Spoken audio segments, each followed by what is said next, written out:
Welcome back, Big Blue Nation, to another episode of the Cats Talk podcast. Your Kentucky Wildcats go down to Catlanta, pull out a win over this disgusting, putrid Duke team that none of the three of us like. Find a way to win that game. We beat them. We beat them 77-72. Mark Pope 1-0 against Duke in his coaching career. Can't think of a better way to start. 3-0. Team's firing on all cylinders. Tyler, it's one of your first games being able to watch Kentucky versus Duke play. What did you take away from this? Yeah, Cam, it was definitely an exciting game to watch. It was great to come out early and beat Duke early in the season here. Really excited to see what we can do long haul here. Boys, why don't we break down the game? Yeah, Tyler. Obviously, a ton going on in this game. A very exciting Kentucky win. I think I could break it down and talk about this game for 3 days straight. It felt like there was so much that happened out there. Kentucky comes out, starts slow.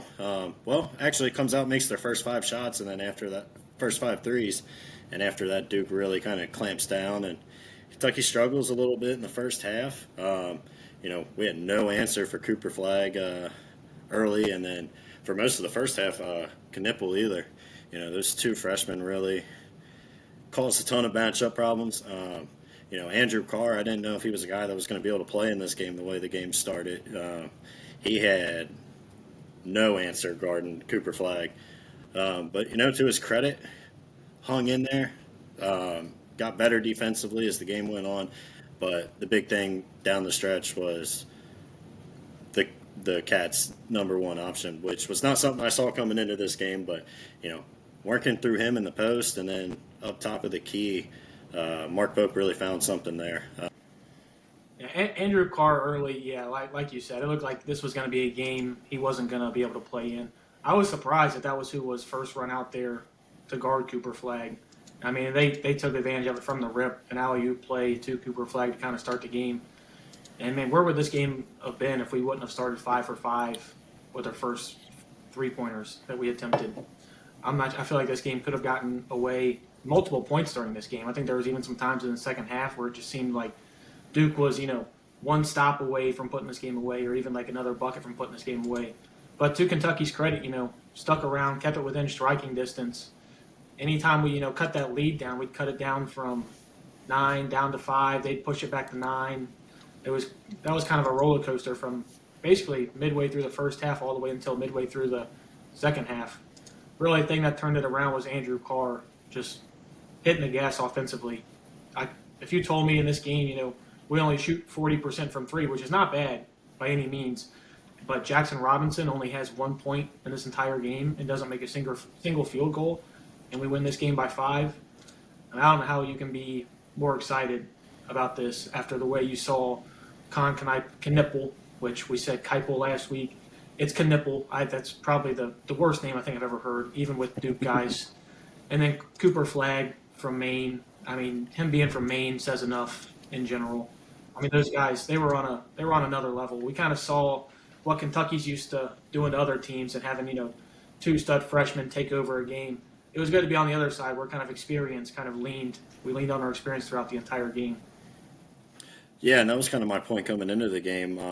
The reason I picked the Cats in the offseason is just we've seen it so much of the super talented team in their first real test. But like what's really exciting for me is how ugly this game was. Like I didn't think this team could win ugly style basketball games. I thought we were going to have to fill it up, make a lot of threes, pretty much just outscore somebody and have a night where like we can't miss, and that's how we're going to beat really good teams. Like this Duke team is a really good basketball team. I feel even more confident leaving this game that that's a Final Four contending team. Cooper Flag's the real deal. There's no doubt about it. But when the game mattered the most, it was a lot like you used to see Calipari teams do, right? You give the ball to your star player, you let him try to go one-on-one. John Snyder had no offense down the stretch. Coming out of a timeout with 2 minutes to go in the game, his offense was give the ball to Cooper Flag, let him make a spin move, and Owe played the help side defense perfectly. So really excited. Again, just to win an ugly, grinded out game like that to me is huge. And to your point, Cam, like the whole second half, I was sitting there watching, and we'd cut it to 4 or 5, and then they would get it right back to 9. And I just kept thinking, like, man, we're going to come on this pod tomorrow, and we're going to talk about how Kentucky's really good, but Duke is just too good, and we don't have an answer to maybe beat those like top 8 teams. But to their credit, they found a way through Andrew Carr, Oweh, Amari Williams stepping up defensively to grind it out, get back in it, and then get the lead and hold on to it down the stretch. Yeah, the Cats, I mean, the perseverance was kind of the name of the game for me throughout this entire game. I mean, there was just, you have Kobe Brea scores 8 points, Jackson Robinson scores 1. Those are two of the guys that, we had talked about last podcast as being guys, to step up for when this offense needs a bucket, and only get 9 points out of them combined and still be able to come away with the win when the two Duke freshmen combined for 40 points. I think it kind of speaks to, we actually have a coach that's willing to scheme an offense open and scheme guys open, because right for a while, we couldn't buy a bucket there for a little bit. We couldn't, we were just moving the ball side to side, kind of looked like those old Calipari offenses where we were just swinging the ball around the paint until we finally, started getting out running. I think Kerr coming in the second half really started to push the envelope, and he really, made some plays. I'm not sure if I agree with that. His heat checks that he threw up 2 of them. I'm not sure if I agree with those, especially when you shot 2 of 7 from 3 in this game. But man, him just that energy alone off the bench, that spark, I think really helped us there. And that little run from Brandon Garrison that we had in the middle of the second half, huge. I mean, he was huge. If his feet aren't so big, we're talking about a 3-pointer. He ends up stepping on the line for a 2. I mean, we were talking about it. He's got a jump shot. We just haven't seen it fall through yet. It was good to see that for him. Hopefully that continues down the line. But I thought Brandon Garrison was one of the better players in this game, especially in a key time where we needed him. Yeah, he came in and gave you exactly what you needed. One of the biggest plays of the game was that one, I forget if it was Lamont Butler or Oweh drives to the lane and misses the layup right there with 2 defenders, and Garrison gets the tip in to cut it to, I think, 4 at the time with, 6 minutes to go. And then obviously his long 2. Pope said in the press conference that was the most disappointing moment from the night, is finding out that wasn't a 3. But yeah, I mean, how about Pope, man? The adjustments he made in the second half. I thought Duke came out with like a great game plan. Like, their defensive game plan was on point, and then their offensive one was too. They were putting Cooper Flagg in pick and rolls, getting him mismatched with either Barea or when he had Carr on him, he was just going at him. But Pope talked after the game, and he's like, "Yeah, the first half we were just trying to collect data points. It wasn't about almost winning the first half. Like that's unreal stuff. That's next level stuff. That's you see where analytics is so important to this team." And then Pope made solid second half adjustments, and the guys responded. I think it speaks to how much trust Pope has in these guys, because to go a full half of basketball and say you're just collecting data points for a game when you're playing, I think Duke was ranked 6th going into this game and one of the best recruiting classes we've seen in some time. And to have the balls to just say, hey, the first half we're just going to collect data points and just, roll with it, and we'll come out in the second half and have a good strategy and scheme to go.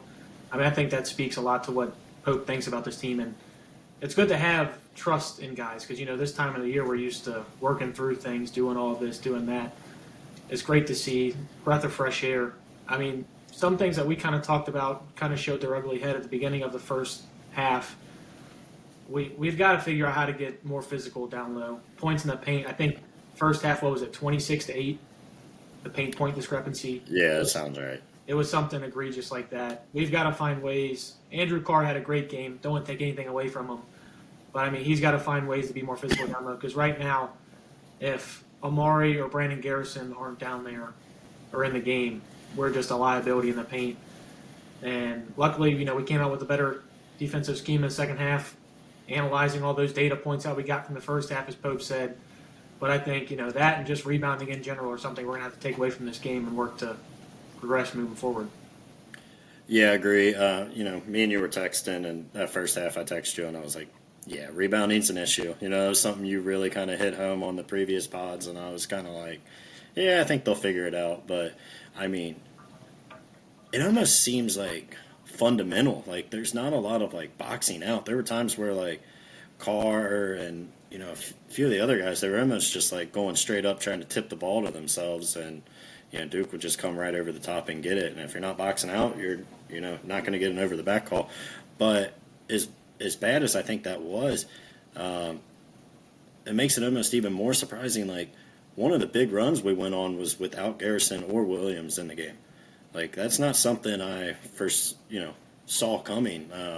But they played Carr at the 5, and they went on that little run, and I think that's right when we took the lead, and then he put Garrison back in shortly after. But being able to play, if Carr can just be a little more physical down low, like playing him at the 5 is really going to open things up for these guys going forward.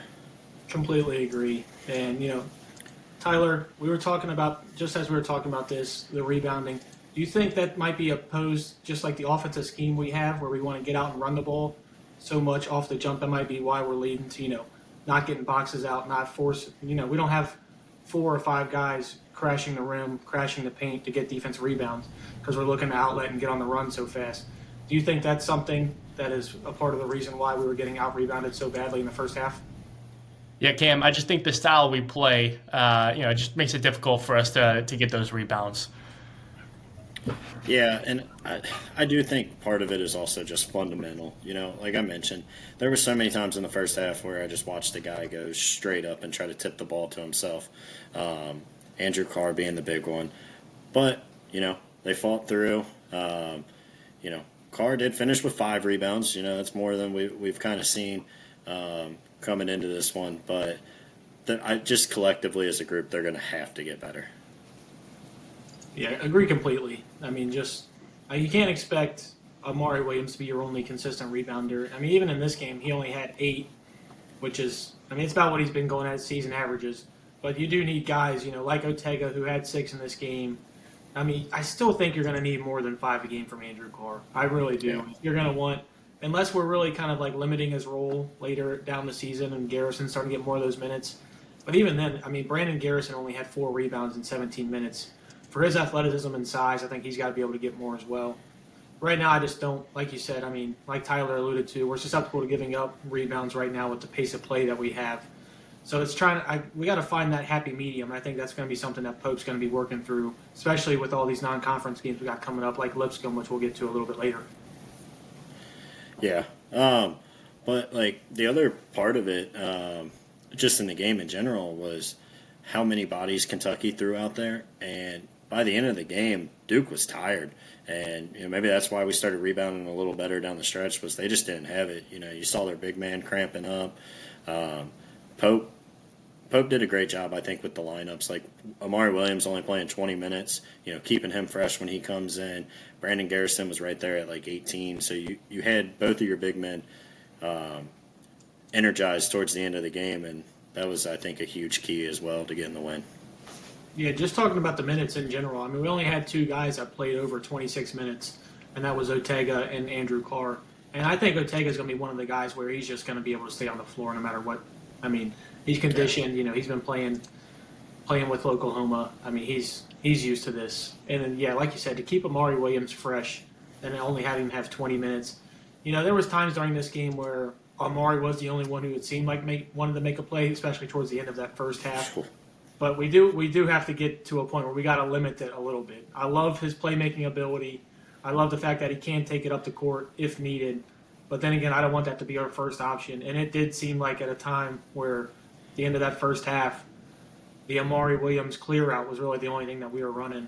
And for him to shoot 3 of 12, that's not going to be a good recipe going forward, especially once we start getting into games like Gonzaga and Clemson. Even though Duke is definitely on the same lines with Gonzaga, better than Clemson. But it's going to be, this is just another tape for those coaches to watch, like Mark Few. They're going to see stuff like that, and they're going to force you to do that if that's something that we're going to be willing to do. Yeah, absolutely. Love Amari Williams. I'm kind of okay with him not bringing the ball up the floor anymore. At the end of the first half, he had that one where I don't know where he was trying to throw it to Berea, but I think it ended about six rows up in the stands. That was a huge momentum swing for Duke. But, they battled back.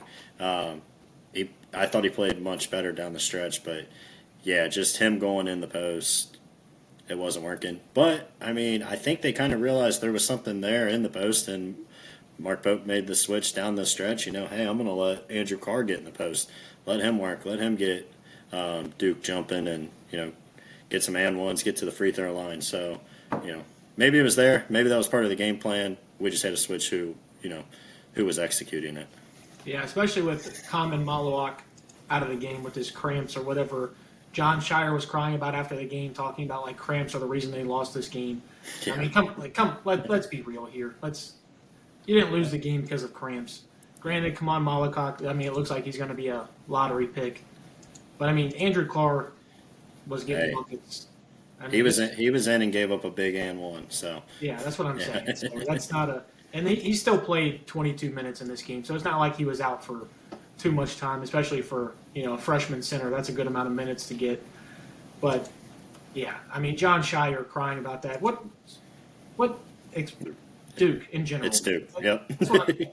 That's what I'm trying to get to. I'm trying to wrap my brain around like, how does this when you get into like Duke, do they just say, hey, if you lose, you got to find an excuse, whatever it is, you got to blame cramps. There was a fan in the upper level of the bowl of the arena, and he was blasting a laser pointer in my eye while I was shooting a three. I mean, they've always got something. It's just it's exhausting to hear. Part of me is glad that we only play them like once every 7 years, so I don't have to hear it that often. But yeah, man, it feels so good to beat Duke. I don't know if there is a better feeling. Of course, you love beating Louisville, but I mean Louisville. I mean we just expect to beat them every time. Duke still gives us a competition. I was on cloud nine. I don't know how much, if I've had more fun or if I've been as antsy in a game. Even the Oakland game last year, and that's March Madness. I was more into this game than I was that game. I think that kind of speaks to the level of what Mark Pope's doing here and how the buy-in, even with just like the common fans, guys that, just watch it, don't really have to talk about it, don't do anything in depth. Even they're more into it than, people have been for the last couple of years. Absolutely. A couple points, but one, to the Duke point, I went and scrolled Twitter all day and just saw their fans melting down, talking about how Kentucky didn't win the game, they lost it, yada yada yada, this and that. You got your ass kicked down the stretch. You guys did the Calipari of hand the ball to your true freshman and hope he beats his man. Didn't work. Again, these are grown men they were going against, but. One thing, I kind of wish Coach K was still there because, Kerr Kriisa is, the kind of guy that, if he was on Coach K's team, he would love him. But when he's on the other team, he would, do the thing where he walks over at the end of the game and is like, you don't need to be doing all that. Was it Dylan Brooks at Oregon that he went and said that to? Yeah, you're too talented. Yeah. So, I really wish he was there. To your point about just the fan base, this state is electric. It was electric coming into that game. At work, there were people that I've never seen wear UK gear, walking in on Tuesday morning, rocking their UK stuff. It just feels like the fans have this program back. It's so refreshing, and I don't want to spend a victory over Duke talking about the last coach, but it's so refreshing to not have a post game and getting called basketball bennies and act like we don't know what we're talking about. Obviously we don't know as much as the head coach of Kentucky, but we care. This fan base cares, and I think last night you saw not only was it such a big win, but it was just a feel good win. Mark Pope comes in, does his thing. Everybody wants this to work so bad because he gets it, and then he comes out and beats Duke. It's unbelievable. This state's on fire, and we're going to be the most obnoxious fan base for the next, at least until we get to Clemson and Gonzaga. But you're not going to be able to tell us anything right now. Yeah, I mean, I already completely plan on being obnoxious in general. I try to be an obnoxious football fan, and I mean that doesn't work. We'll get to that on another topic for another day. But man, just excited doesn't even begin to describe how to feel about this team. I mean, these are a bunch of guys that this is their dream. This isn't this isn't a part of their journey to the NBA. This is the milestone for them. A lot of these guys, they might have pro careers, but it's probably not going to be in the NBA. Some guys might get some G League time, stuff like that. But when it comes to their basketball career, this is the pinnacle. They're playing at Kentucky. I mean, you see how crazy our fans are. You got people dressed up in Pope outfits at the games. Like anywhere you go, like you might just walk down in Lexington. We got couches being burned after a regular season game in November. Like, who else does this? And it's so glad to see that this fan base is back. Like you said, don't want to harp on it too much just because you can't say anything without it being cow slander. And I'm sure there's going to be some sort of Arkansas fan hear this and just talk about how we're still talking about Arkansas, which are they still tied in that game currently? They're up about they're up 13 right now with 6 minutes, but they have not looked good from what I've seen. They found a way to start pulling away. Getting back into this game, I mean, there's really not even all that much to talk about, really, after what we've talked about. I'm looking at these stats. I'm trying to remember where these 8 blocks came from. I feel like we don't have very great rim protection, but 8 blocks for a game, I'll take that all season long if we can get that. I don't, for some reason, those are not like calculating in my head and remembering some of those. I remember a couple of them. Like, I remember Jackson's SWAT, the one that, they had to review at halftime right there. But, I mean, talk about that. If John Shire wanted to cry about anything, he probably should have cried about that. They probably had 0.2 seconds left. Yeah, that was weird. So I'm not sure why they went to half on that. So if he was going to complain about anything, that was probably the one to complain about. But, yeah, I mean, just in general, seeing what Pope has preached all offseason come to fruition in the very first big test that you get, it's very liberating to feel. And just going forward, like you said, this fan base is going to be so obnoxious. Rupp Arena is going to be packed. It's not going to be, the lower sections packed with, the older Lexington fans that are just going there just to go for their, Tuesday date night. No, the students are going to be back into it. This is just like the whole state is coming back together and just showing like how great Kentucky basketball is when we're going right. Yeah, this place is going to be on fire. And to your earlier point of like these guys like it not being a stop to the NBA, like they care about it. Like, did you hear Owe after the game like talking about it? He's like, it means something to put Kentucky across your chest. Like, it comes with a responsibility almost. Like, you have to go out and give it your all. Like, there is no – like, when have we heard a player not from Kentucky talk about Kentucky in that way? And I think it goes to, like, what Pope, like, really instills in these guys. Like, this is the place, right? Like, you can play anywhere. If you can play anywhere in college basketball, it's Kentucky. They said he was showing them all clips of Kentucky-Duke rivalries from, before they were born, the 92 game, the 98 game, like getting these guys really to learn what this means to this fan base. And that's so huge. You get guys that come in, they want to play for the name across the chest. They want to play in Rupp Arena in front of those fans. Like, it's unbelievable. Yeah, and then back to the actual game, guy I do want to talk about, Jackson Robinson. Like, as bad as he played offensively and in the first half, like, I saw a bunch of UK fans tweeting about, like, his body language and stuff like that at halftime. Like, I didn't think anything of it. And he came out and he fought in the second half. He didn't shoot the ball well, didn't play great offensively, but I thought he was still out there fighting and giving you everything he had. And, there's a lot of guys, when it's not their night, they would just kind of mail it in and not really care to be there. But I thought he did a lot of other things well. Yeah, especially with Jackson. We talked about it last episode, how much he specifically had riding on this game. You know how many NBA scouts were in attendance. Yep. And this is the start of his final season. This is where he puts himself on the map. So to see that, you look at the box score, and of course nothing is going to be good for Jackson during this game. 26 minutes, 0 for 4 from the field, 1 for 3 from the free throw line, 1 point, 1 rebound. But you look at all that being said, his plus minus, he was still +6 for the game. Yeah, he never gave up. Yeah, so he has to be doing something right. Granted, we're going to need a lot more from him going forward if we're going to take this team to a level that we hope to be. The only concern that I had with Jackson is more the fact just like he seemed so uncomfortable in that first half. Like, just the pressure was too much for him. And that was not something that I was expecting for a guy who this is his 5th season playing college basketball. That was something that kind of took me back a little bit. Granted, like you said, it's one game. It's against Duke. He's probably got millions of dollars on the line just in that game specifically. So I'm not going to put too much into that. But the one thing that I did see, we called timeout with about, I think it was like 2:20 left. Pope looks right at Jackson Robinson and says, "We're giving you the ball." And he shook his head no. That I don't know if you caught that in real time. He shook his head no, kind of like looked around to his teammates like, "Why am I getting the ball?" That kind of took me back a little bit. He shot the shot. We had a wide open three for him. He did miss it.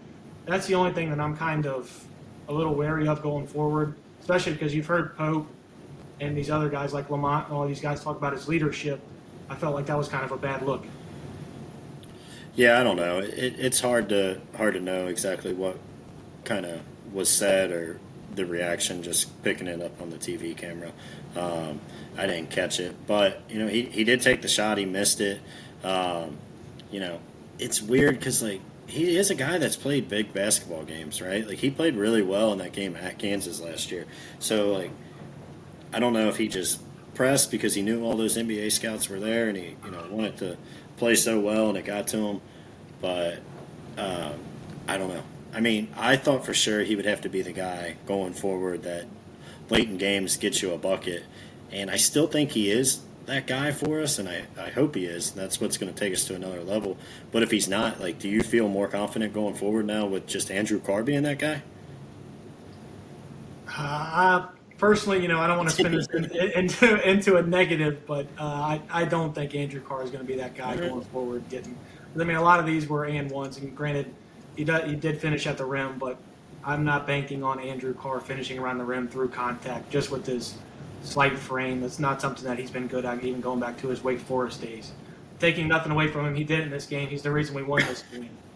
But I do think you're going to need the scoring. I think most of your scoring, it's got to come from Jackson and Kobe specifically. I think those two have got to be your point getters in these games. And I think we got to start running more plays for Kobe. It seems like he was not necessarily an afterthought in this game, but any shot that he got, it was, he created it himself. It was off of, seemed like there was no set plays ran for Kobe Brea. And I think that needs to be something that we get more involved with over time. Because even in this game, I mean, he was still 2 for 4 from 3 and 3 for 5 from the field. Yeah. He's got to shoot more than 5 shots a game. But with the way he shoots the ball, and one of those threes was, like a pull-up from like 28, 29 feet that barely, I don't even know if it hit iron. I think he might have been one of airballed. But I mean, we got to get him more quality looks. Yeah, and the other one, if you remember, he was kind of stuck in the corner. The offense wasn't going anywhere, and the shot clock was winding down, and he had to fire it over. I forget what defender was on him, but I mean, it was a tough shot too. But yeah, I completely agree. You got to run some offense for him. I think you saw it, like that one where Amari Williams set the screen that took James out of the game. But that was a beautiful play design, and that's the kind of stuff you need to see more for Kobe Brea. Because I mean, we talked about it last pod. Like if he's open, that ball's going in. So let him fire it. And speaking of Kobe Brea, how about that toss that he had? Oh my! Might be the best pass from somebody in a UK uniform this year. We've only got one that's even contention, and that's Brock Marion at Ole Miss. Tyler, what do you think? Think we can get Kobe Brea throwing some passes at Kroger Field on Saturday? You think he's interested, or? I think that'd be pretty awesome. Yeah, I mean, but just how about the guts? And Pope said it wasn't like necessarily like a play design. It was more so just a read. If that guy was playing up in front of Lamont, just let him run and trust Kobe to make the throw. I mean, the trust he has in those guys is unbelievable. Yeah, I mean, it speaks to, like we said, all of this podcast. Pope's got so much trust in every guy that plays. I think you've seen that. I mean, just in general, like when Ortega got that steal, I don't know about you. I was sitting there. I was trying to hold for the last shot. He pushes it forward, and I'm like, oh, man, I don't know how it's going to go. How sometimes that's those crazy plays with the clock ticking down. That's when officials decide to randomly swallow their whistles. Yeah. So I was waiting for that to be, a forced shot, and it was going to be, same old story. Kentucky finds a way to lose in the championship classic. But credit to this team. They fought. They were resilient this entire game. Nothing put them out. Their key guy scoring 1 point and their best shooter scoring 8. If you would have told me those guys combined for 9 points and we somehow win this game by 5, I would have told you Duke just didn't shoot well, which, I mean, they didn't shoot well from 3, But, I mean, like I said, they dominated us in the paint. And Cooper Flagg, I mean, he had 26 and 12. So how are Duke fans going to get mad at him? Yeah, he did turn the ball over the final 2 possessions, but he was the reason they were in the game. And he like you said, he's the real deal. Unfortunately, I hate to say it because, I hate Duke with everything in me.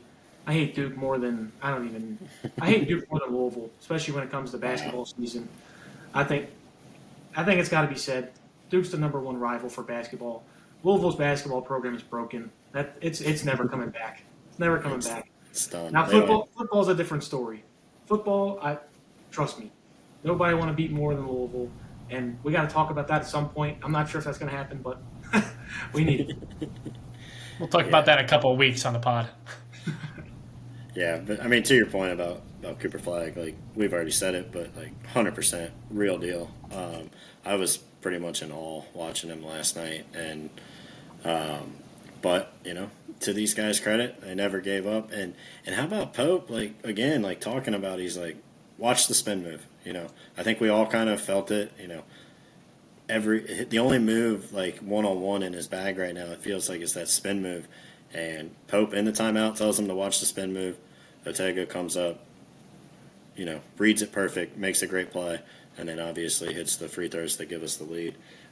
Another huge play in the game that we haven't mentioned. How about Lamont Butler poking that one away from Cooper down the stretch? And luckily, his flop too. His flop right after. Yeah. Flip back. Yeah. Luckily, it went off his fingertips for us, but like, it's just a huge veteran play. It is, and having those key veteran additions is going to be such a bright spot moving forward. Kentucky does have the weekend off. They fly back from Atlanta late last night. We don't get to play until next Tuesday, so we got to sit on this excitement for a full week. I don't know how we can wait on that. Yeah, which kind of stinks. And the only thing we have between then and now, granted, the Kentucky women's team does play on Saturday. It's UK Louisville. That is going to be a sold-out Shield Memorial Coliseum. My girl Clara, yep, she's going off for at least 20 and 10. That's a fact. But Kentucky does get to play Lipscomb next Tuesday. So far, they're 2-2. I mean, they lost Arkansas. They did keep that game very close, though, throughout the entire game. Slipped away towards the end. But I think it's going to be good. Another good test for a team that we're trying to find as many data points, as Coach Pope would say. Yeah, no huge thoughts on it. Just kind of like we've said a couple times, just don't take a step back, like a major step back.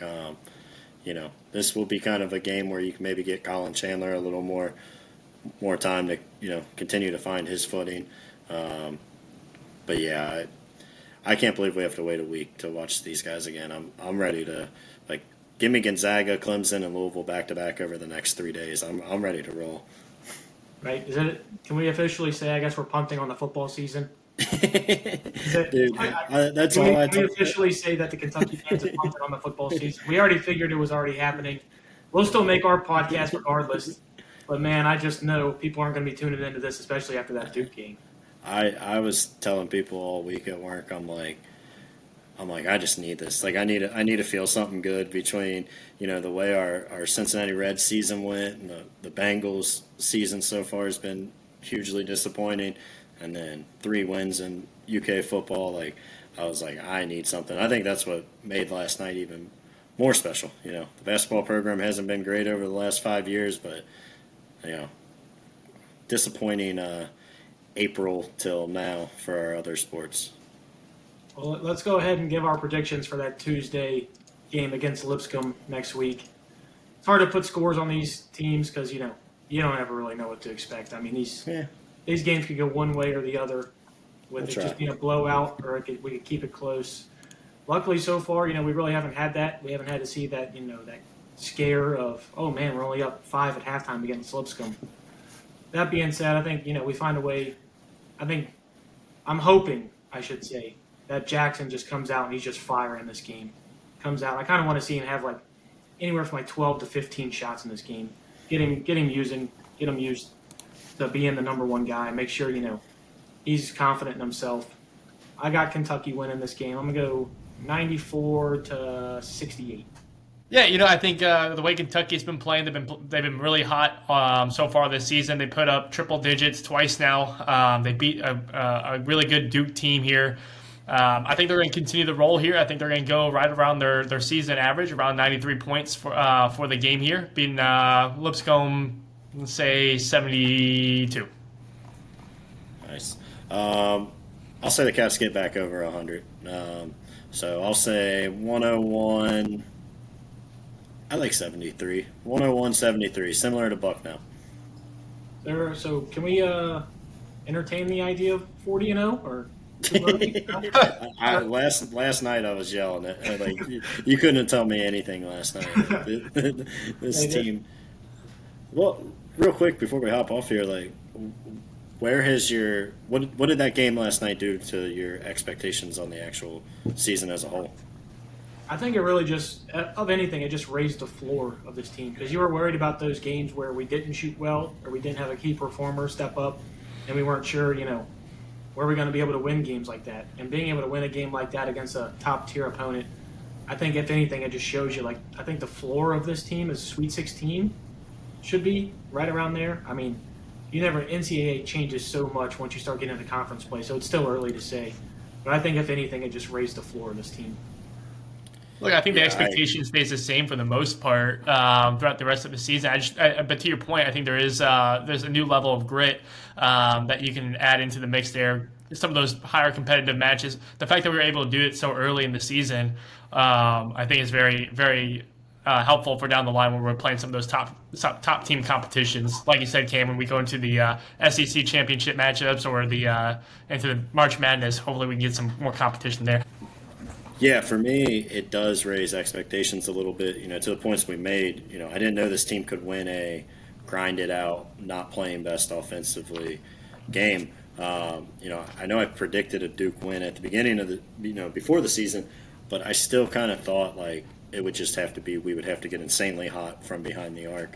I thought we could probably beat anybody, but it would just take one of those special offensive performances to come out and do it. Holding Duke to only 26 points in the second half really kind of excites me going forward.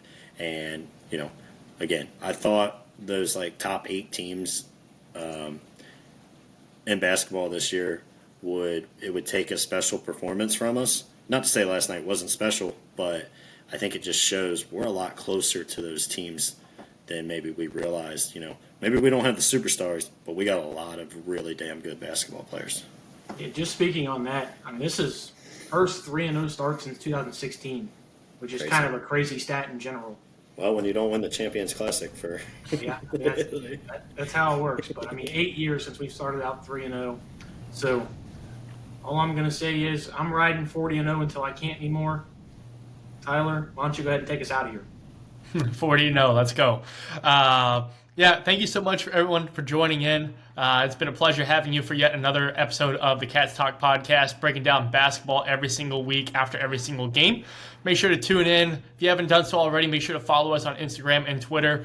Congratulations, Jacob Boyer's running our Twitter page. He has officially been hired to the pod. We'll be getting our swag here soon, courtesy of Cameron Johnston. Again, tune into all your channels. If you haven't done so already, make sure you share it with your friends and family. We'll be here every week. Go Big Blue. 40-0, boys. Go Big Blue.